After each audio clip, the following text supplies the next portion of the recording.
إلى أحمد التجاني وجمت روضتي ومضى من أمري وما قل من صبري.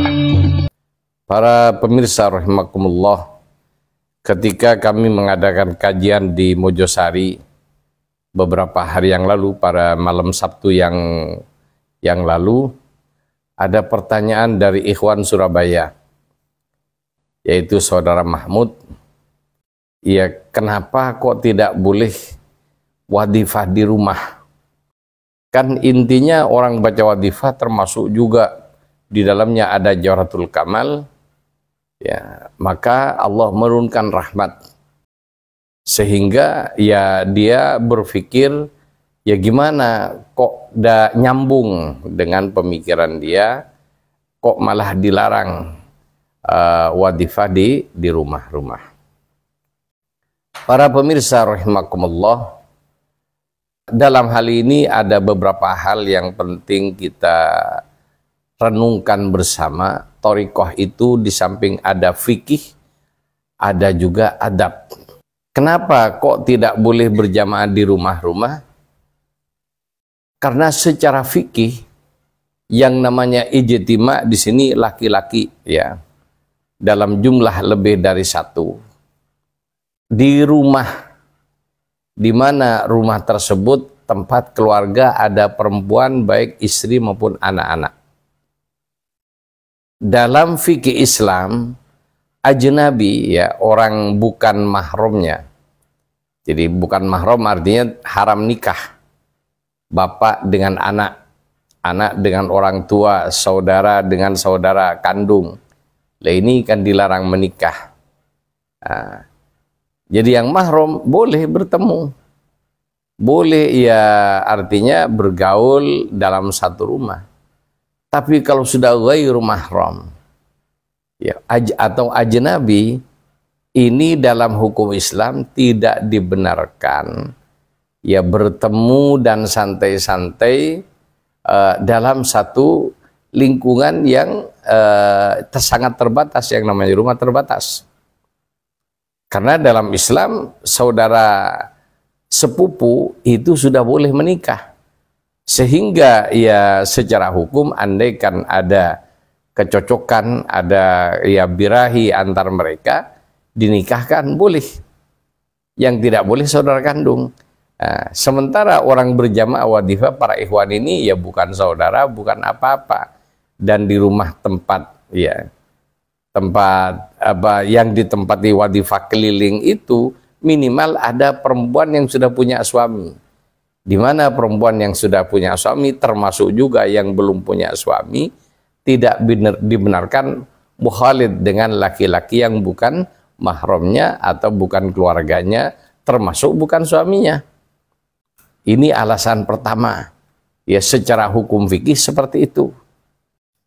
Kemudian alasan kedua, jadi dalam fikih thariqah, terutama membaca wadifah di dalamnya ada Jawharatul Kamal, maka ada syarat-syarat termasuk adab dalam membaca Jawharatul Kamal, di mana dihadiri oleh Rasulullah Sallallahu Alaihi Wasallam.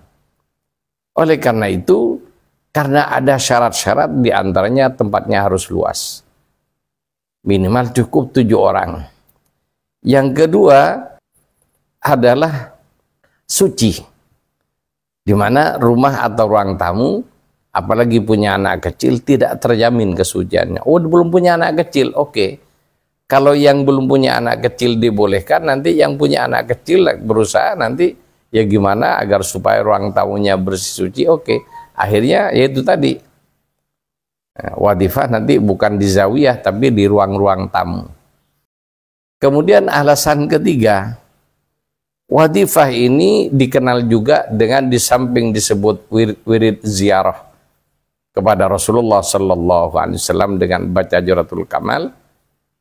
Salah satu keutamaan Jawharatul Kamal, Jawharatul Kamal 12 kali nilainya sama dengan ziarah langsung kepada Rasulullah di Masjid Nabawi.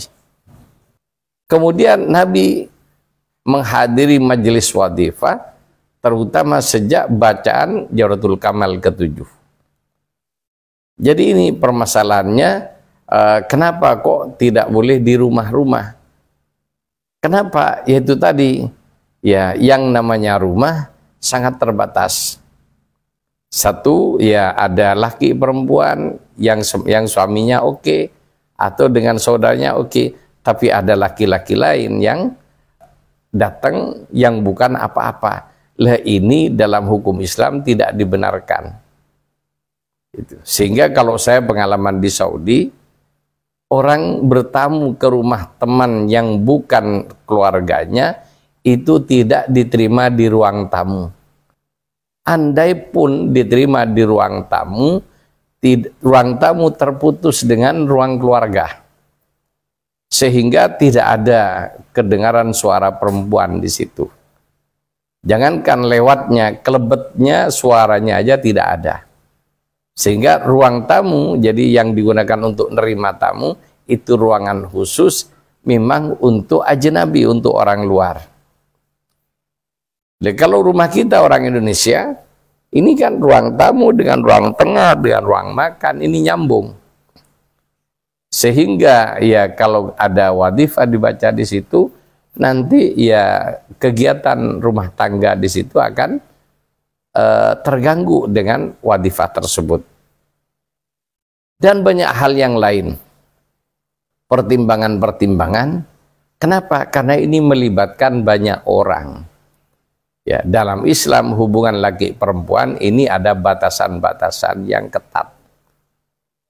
Sehingga kalau dibaca di rumah-rumah, maka akan nabrak batasan-batasan fikih Islam. Maka nanti, ya kalau di Indonesia mungkin tidak jadi masalah. Tapi kalau nanti ada orang lain, ya yang dari negara Islam yang selama ini fikihnya seperti itu, ngelihat orang Jawa, orang-orang kita, kok semrawut begini. Dan ini aturan, ya wadifah ini yang menentukan Kanjeng Nabi sama Sayyidi Syekh radhiyallahu an, yang mana aturan fikihnya seperti itu. Ini perkara-perkara yang lain yang harus kita pertimbangkan. Jadi di rumah yang ada ruang tamunya aja seperti itu. Kemudian ya kecuali juga mungkin aja berkecualian kalau di tempat tersebut disterilkan. Ya seperti saya alami juga, kita di ketika berkunjung di Aljazair kemarin sama Syed Muhammad Al-Habib, ya dalam perjalanan itu mampir di rumah ikhwan, karena sudah waktunya wadifah, baca wadifah di ruang tamu. Akan tetapi ruang tamunya ini sekali lagi, ya, dengan ruang utama, dengan ruang keluarga, tidak ada jendela, ya, tidak ada apapun, ruang tamu, ya sudah di ruang tamu itu aja. Jadi seperti itu kondisi-kondisinya. Sementara di Indonesia berbeda. Ya, sehingga ini yang berikutnya juga, wadifah itu wirid tarbiyah. Wirid untuk mentarbiyah ikhwan. Terutama menjaga persatuan antar ikhwan. Sehingga setelah ada wadifah, ada ya bisa apa ya, di jagongan lah, ramah tamah dan lain sebagainya. Sehingga bisa apalagi juga ditambah dengan taklim dan waktu yang cukup lama, ini akan sangat mengganggu kalau di rumah-rumah. Yang ketiga, wadifah itu wirid zawiyah. Sehingga kalau ikhwan semuanya ya pecah belah di rumah-rumah, padahal di daerah itu kalau berkumpul misalnya bisa terkumpul 10 sampai 20 orang.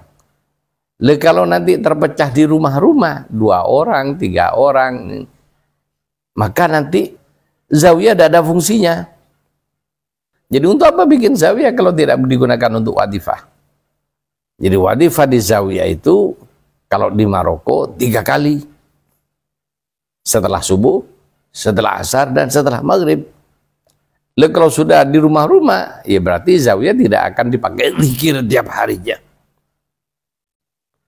Yang lebih parah lagi nanti yaitu ketika diizinkan wadifah di rumah-rumah, nanti sahailalanya di rumah-rumah. Kalau sudah seperti itu, tidak perlu zawiyah lagi dah. Ya sama dengan sholat Jumat. Jadi memang kita ingin berkah dan sebagainya. Apa boleh sholat Jumat di rumah-rumah? Termasuk juga sholat berjamaah 5 waktu. Ada ndak sholat 5 waktu dengan tetangga-tetangga di rumah? Ya kalau kayak gitu, ya juga bongkar aja masjidnya, ndak usah masjid. Itu. Terus bagaimana rumah ingin berkah? Ya rumah ingin berkah, maka dibacalah apa zikir-zikir yang bukan zikir wajib. Itu.